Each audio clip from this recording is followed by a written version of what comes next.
Good morning everyone and welcome to the Two-Headed Wolf Gaming channel and Last Epoch, as today we're gonna try out the final class which we haven't tested so far, the Acolyte. Ignore this bug over here, apparently I dropped some coins and I cannot collect them. I tried to think of a good pun, but nothing came to mind, not even a bad one, so if you have any ideas, let me know. Either way, we've tested all these 4 classes so far with each and every one of their masteries. It has been a lot of fun to do so. We even tried some experimental builds and surprisingly they turned out quite nice.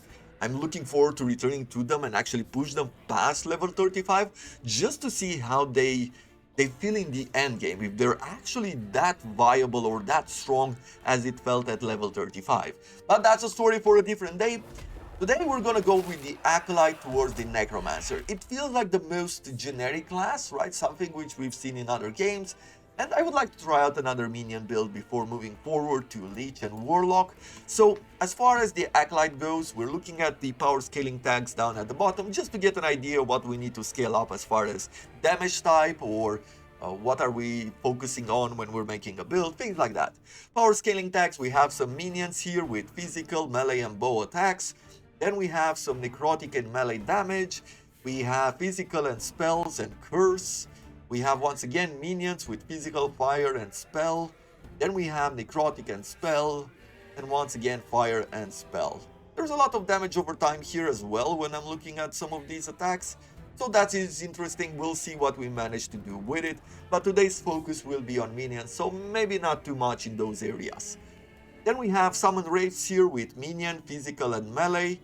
Once again, minion, necrotic and spell. There's some physical and spell, necrotic and spell, physical and minion. Interesting, minion all around, mostly on physical apparently. And I think I might be scaling either physical or necrotic, but we shall see how everything behaves. So I'll see you in game. Here we are at the beginning of our journey once again, and what better way to start our day with than with a nice cup of coffee and figuring out what abilities we're working with. We have a basic attack, but we don't care about that, and we also have Rip Blood. Rips blood out of the target enemy, dealing physical damage to it. A normal blood is drawn back to you, restoring 10 health when it reaches you.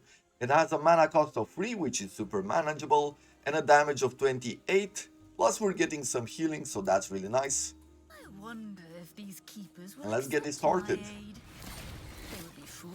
It's It's a very quick attack, it seems almost instant, and I see the orbs of blood returning to us. It's quite slow. I'm guessing that if you specialize in this, you would be able to do maybe some area of effect, because you want multiple orbs to return to you, thus keeping up with the healing required. That's what I would imagine. I don't think we'll specialize in this today. Not pretty much. Either way, this is going to be the last time when we're gonna have a first time experience with a class in Last Epoch. We've done all the others at this point, and I have no idea what the active skills and the passive skills of the Acolytes are, and I have no idea about the masteries, although I can guess. I mean, it's not difficult to guess what a Necromancer does, right? Still, until they put out another DLC with another class, which even in that situation it would be a few years, I don't think I'll ever get another first time impression of a class. Yeah, of course that is the case, but it's just something that came to mind. I've gotten slightly better, apparently. I was just noticing right now that I've gotten slightly better at running away and dodging attacks, melee attacks for a spellcaster. I guess overall you do become better at the game by actually playing it. And I've gotten so much out of it. It has been so much fun to play all of these classes before I go in the end game. I have learned so much about their abilities and ideas in general and how I could push them, how they connect to each other. I mean, even taking a look at the series which I've done, which I've started with the Sentinel on a Paladin class, and ending, I mean, the last one was the Druid, right? The Primalist to Druid, where we've actually focused on totems. Even on creativity, I feel like I've done so much better as the series went along, as I've learned more about the game. We've also unlocked here a summon a skeleton. Summons a skeleton warrior or skeleton archer to guard you. You are limited to 3 skeletons at a time. Press 8 to give command to minions. Okay, so we have 3 minions. We got 2 swordsmen, we got an archer. Okay, if I put down another one, I got an archer. Okay, and I'm getting a swordsman with the next one. Okay, easy to understand, easy to control. I'm gonna stay with 2 swordsmen at the moment because us and the archer will shoot from a distance.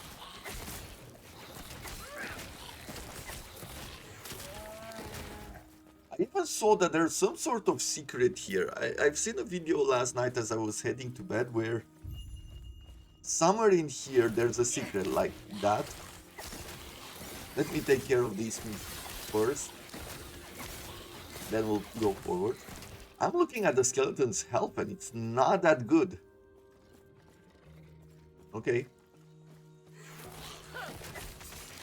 Yeah, but there is a secret here, like you can break this and there are some boots. It had something to do with minions, so I'm very curious to see what that is about. And this pretty much confirms to me that there are areas within this game where fixed loot is dropping. So we got hit Curse Veterans Bloods, 3% increased movement speed, another 1% increased movement speed per 4 character levels, 50 to 75 less damage depending on area level for you and your minions, and 100 to 200% more damage taken depending on area level for you and your minions. Okay, well, what would that do to our minions here? Okay, we're just going to minus 50% here.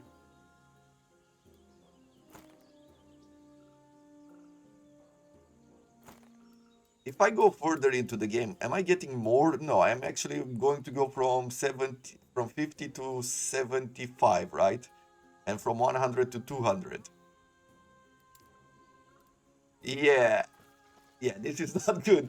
I don't know exactly. I guess you could say that these boots are for a challenge. Maybe you want to do a challenge, and that's the case. But at the moment, I don't really understand the boots. Maybe there is some sort of a reference and I don't understand it. If you have any idea, let me know down in the comments below. I just saw the boots. It didn't talk much about what it gave that person, and yeah, I just had to see it for myself just to figure out what we had. Okay, another level up here. We'll take a look at the passives here in a moment. Let's start with that, because I'm more curious about it. Blood Aura increased damage by 6% for us and our minions. That's pretty good. Bone Aura. But Blood Aura and this Bone Aura. Armor 20, Minion Armor 20. I've seen the health of our minions go down quite quickly. Forbidden Knowledge, Intelligence +1 and Necrotic Resistance +5%. But it is with Intelligence scaled, right? Yes. So Summon Skeletons also goes with Intelligence there. Let's go with a bit of armor. This might not be as effective later on, but for the start, I think it's going to help us a lot. And we have Marrow Shards. Let's see here. Interesting attack. Apparently it takes out of our health. Marrow Shards fire sharpened bones from your body. The bones pierce through enemies, inflicting physical damage. Instead of mana, 9% of your current health is consumed to cast this spell. Okay, I see how these two work together. I mean, you do a bunch of bone marrows and then you use Reap Blood to get yourself some healing back. And you can alternate between them. Okay, very interesting. We'll get past this laggy area and everything will return to smoothness. I'm really looking forward to a bit more optimization to this game. Just because I like to, when I play, I like to get a lot more into the game as in a flow state, basically. You know, just mindlessly playing it and not have anything that takes me out of the story or takes me out of the game experience. However, by the way that the game is optimized at the moment, there are areas where my coolers go crazy. Like I can hear the video card just it's like it's starting to fly off, and I don't like that at all. I have a 144 hertz monitor, so I could go into high FPS as well. However, once I do that, at least for the video card that I have at the moment, it really makes a lot of noise. And I hate that for games. It really ruins my experience. It's just one of those things. I guess it's a personal preference. And by forcing the games to be on 60 frames per second and the monitor as well, it's actually going a lot. It's silent. It turns to silence for most of the games, and I'm super happy with that.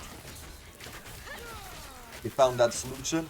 Wandering spirits reveals wandering spirits around you for 6 seconds. The spirits wander at random, dealing necrotic damage over time to enemies that pass through them. Okay. 4 spirits are revealed immediately after casting this skill, and 70 more are revealed over the next 6 seconds. Okay, seems interesting as an ability. Let's try it out before we throw in a few other points.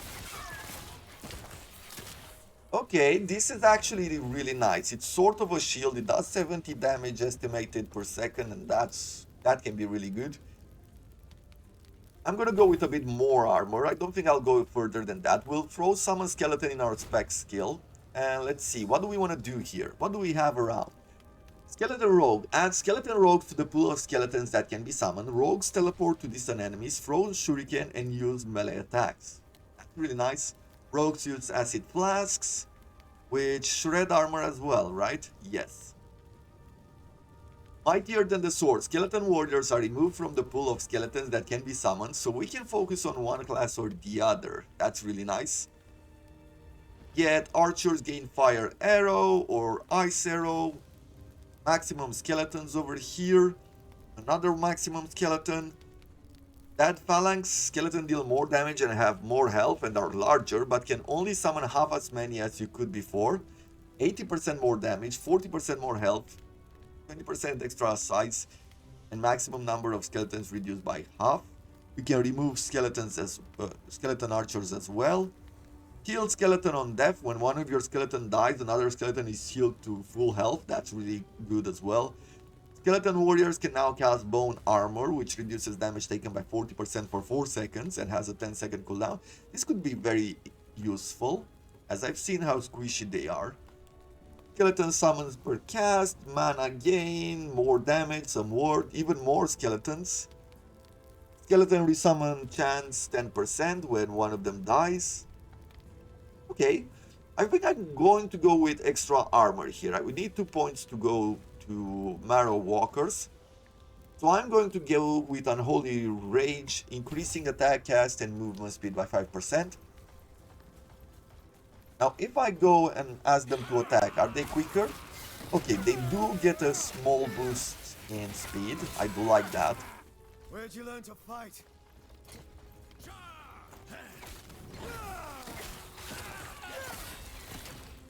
What is this shrine? Haste. Okay, we don't care about haste. I'm looking at shrine and pretty much looking for either shrines that drop uniques, shrines that give you modifiers, those modifiers for crafting. And I'm also looking for shrines for extra experience. I like the damage we're doing with our skeletons, but as you can see, they died in that process. Feels like these one are a lot squishier than what we've had with the Druid, or the Primalist actually it's called. So that is something to keep in mind as well.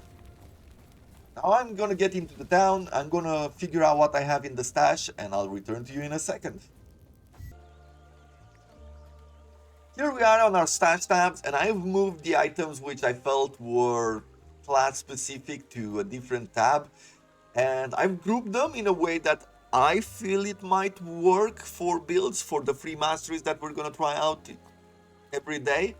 Right, we have this is for Necromancer, where we are getting a bit more minion spell damage and bow attacks, a bit more leech, extra speed for bow attacks and cast speed. There's also this ring which can only equip it at level 31, but we're gonna get more minion damage and critical strike multiplier, chance to chill, a bit more necrotic damage. So overall, I feel like just because of that +1 to maximum skeletons, we're gonna want to have this ring. This one is with Wandering Spirits. I don't know how much we're gonna use it. This is Wandering Spirits at the end of the day, so it's probably going to help us for a while, although I don't know if this is the best choice. Because I don't think I'm going to invest a lot in necrotic damage necessarily, but we shall see. And then I have this, which is part of the set, right? Increase minion damage, +3 intelligence, 26 cold resistance, and +3 cold damage for minions. This one does pretty much the same, however it is with fire resistance and fire damage for minions. And the set says that we get 5% chance to replenish one potion when Bone Golem hits an enemy. And you summon skeleton spells and attacks deal +42 to fire, cold, and lightning damage. The element selected is your lowest elemental resistance. Now, the elemental resistance we can control through crafting. That is pretty easy to figure out. But either way, we're gonna keep this, and hopefully we're gonna find the third piece of this as well. I'm gonna throw these boots in. We're gonna talk about the others in the following days. Let me go quickly through them. You can pause the video if you are curious how to read them. If you're curious to read them and you want to find out about their effects. But for the moment, we're not going to be wasting time right now. I bought a few armors here. I wanted to show them off. Yeah, some of these are really weird. Why do necromancers have to wear stuff like this? I feel like the Diablo 2 or the Diablo Necromancer look a whole lot better than these ones. But either way, I'll see you out of town. And here you are. Here we are. I had a very dumb idea. And I might not be going all the way with this one at the moment, but what if we can remove the curse on this veteran boot? I am thinking there might be a chance somewhere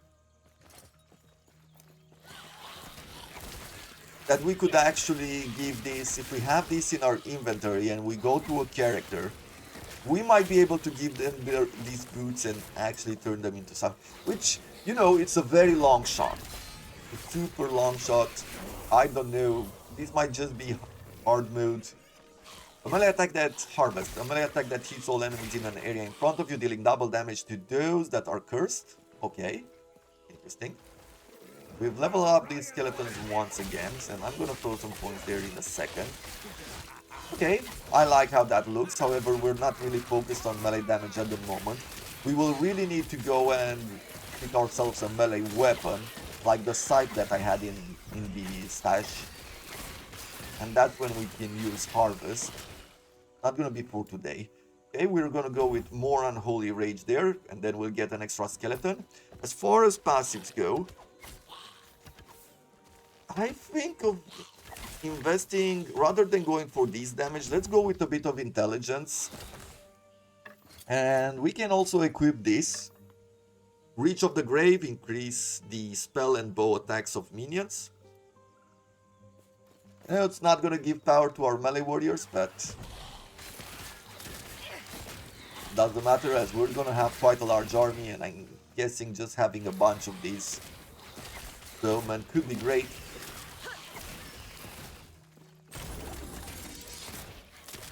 Yeah, there are certain chests here which I'm sure they have like these sort of fixed rare items, because this chest always drops a spear. It seems like that is the case.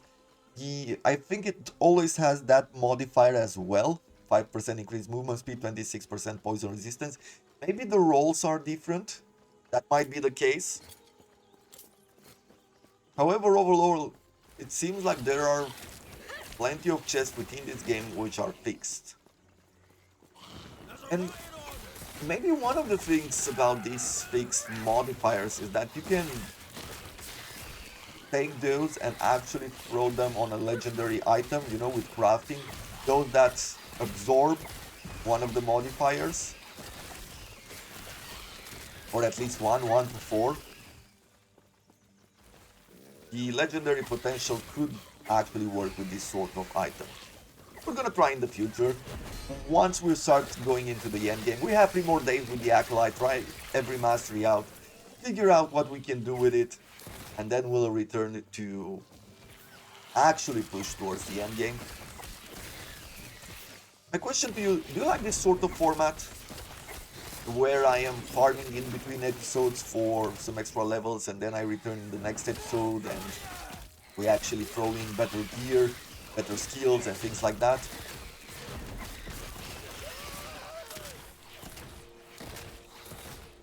Bit of dodge. I have a ring with movement speed, but I had no second ring, so that is good.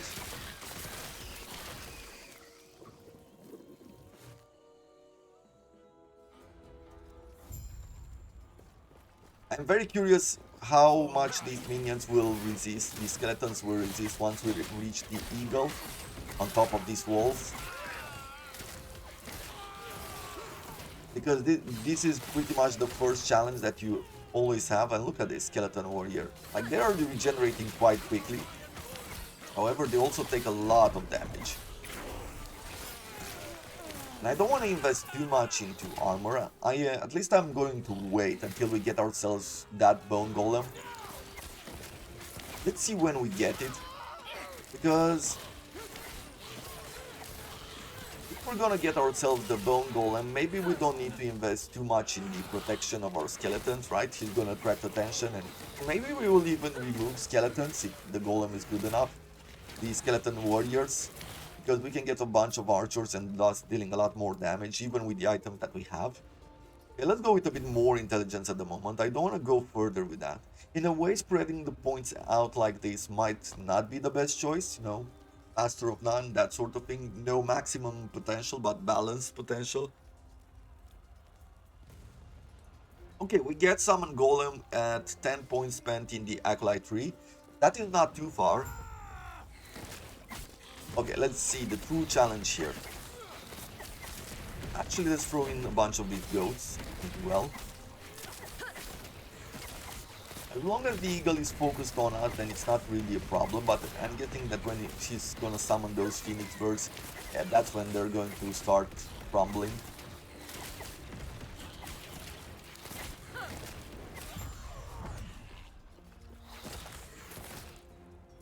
I think I just have to figure out or change my mindset about skeletons. Generally, when you're playing a Necromancer class in these games, the minions are strong. They rarely die, especially in the early game, so you don't really have to worry much about them. But maybe in this case, they're taking the concept as sort of an expandable unit, right? They're not supposed to stay in battle for long. They're not supposed to survive, right, and be these like super warriors. At least not with a lot of investment in them. But if I could go ahead and just pick the bone armor as well, I think we could actually make it work. Right, the cast of bone armor, reducing them incoming damage by 40%, that would be really good. And if it is an AoE or something like that, it could be even better, because that would be cast also on our golem.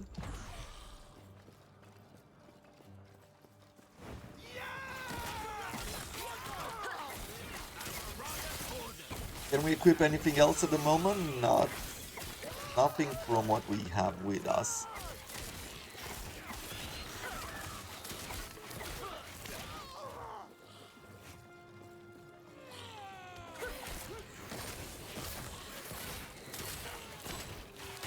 I could do a few more of these bone marrows, given that we are protected. I guess I could really invest into this sort of extra damage from our health bar. Or I could just keep reblooding the main attack slot, just because as long as we survive, we can cast a lot more. We can bring a lot more minions to the battlefield. And the cost is quite low. 15 mana to summon one of these skeletons is not that high. But then again, we need to figure out what can we use our mana on.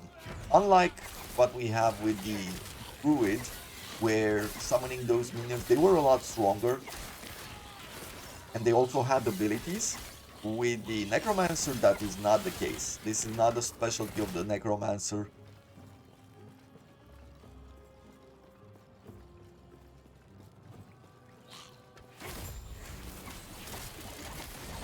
And another thing that I'm noticing now, what's with the posture of Necromancers? Except for, I believe, the Diablo games where the posture of a Necromancer is like this super chest out, back straight and all that. Except for them, it seems like in these other games, like you have these hunchback Necromancers. Maybe it's because they have to dig corpses and they don't know how to keep their back straight. Is that the problem there? Okay, what do I want to do here with passives? I think I'm going to go until we have at least 20 resistance to necrotic. Hungering Souls calls for 5 Hungering Souls that seek out enemies. On hit, they deal necrotic damage and then possess the target. Possessed enemies take necrotic damage over time for 1.5 seconds. Enemies cannot be possessed by multiple souls at once. Okay, so the main themes is this physical and blood, a lot of healing and using our health bar, necrotic damage, and minions. That seems to be the main theme. I think I'm going to stay in some sort of a pure idea for these free runs if they focus around, well, the elements which we've picked, rather than experimenting with something, I don't know, new and over the top. But this is my opinion at the moment. Who knows how things change. Let's see, new abilities. Stolen Vitality, getting 1 Vitality point and increase minion health by 9%. Yes, I think we really want that for our skeletons, at least to get an 18% increase. Your minions have increased attack and cast speed. This bonus also applies to you if you have used a minion skill in the last 10 seconds. That's only 4% per point. We would need a lot of investment in order to get that. Mania of Mortality. Whenever a nearby enemy, ally, or minion dies, you have a 10% chance to gain word. Okay, this could work really well with squishy skeletons, but I think for the moment I want a bit of extra health. I don't want them to die very quickly.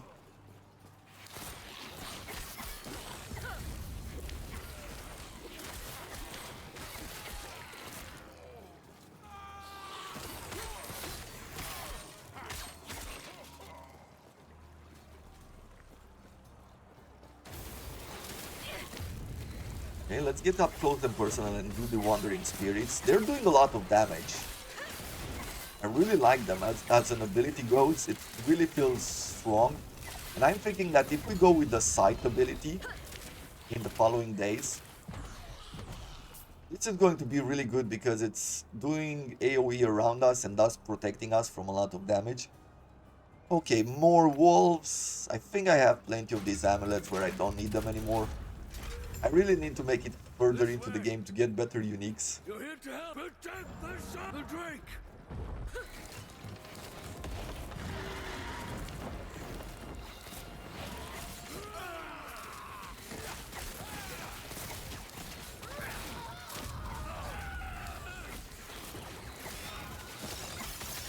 Let's do a couple of these.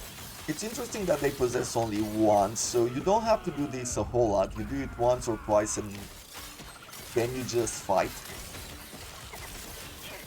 And this is not a curse. This is not considered a curse from what I see. Because there was the Sight ability which did extra damage to cursed enemies. Okay, let's focus on him. Let's do Wandering Spirits again. Because of the extra damage, we can even possess him.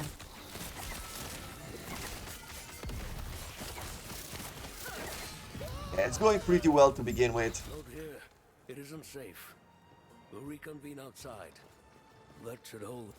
Sure, but I have to talk to you. We're reconvening outside. Let's get out of here first, and then I'll explain more. At level 8? Oh yeah, we're getting this one at level 8. And I think until we unlock the Bone Golem, I will even specialize in Wandering Souls. Just because of the extra damage that we can get from it.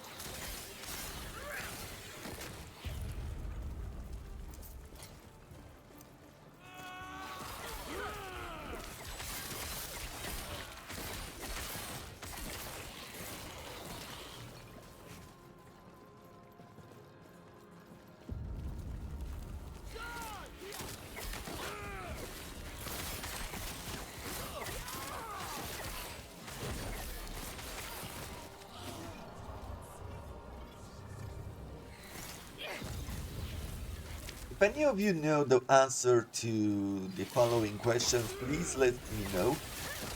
Should I be playing Trade League in offline mode and be able to, push it, meaning level it up and do all that? It seemed like that was the case, but I'm not 100% sure. I'm hoping that you don't need to trade in order to level up and things like that. Because I think my next question or the next thing which I want to have answered is, what are the two leagues, right? The Trade League and the, let's call it the solo self-found league.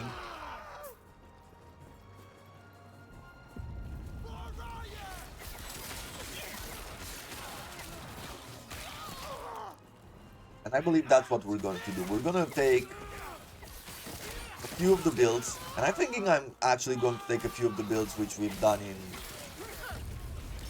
to this run, like the ones which I really liked, which is the Shaman. Shaman I really loved. I also love the Druids, to be honest, like the way it played in the end, and I'm seeing how else we could scale it further. That is actually really nice as well.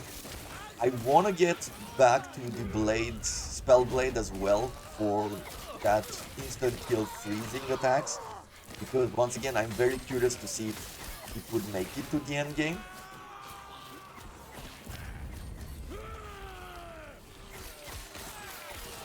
And other than that, I think I want to create that paladin with a two-handed fire mace.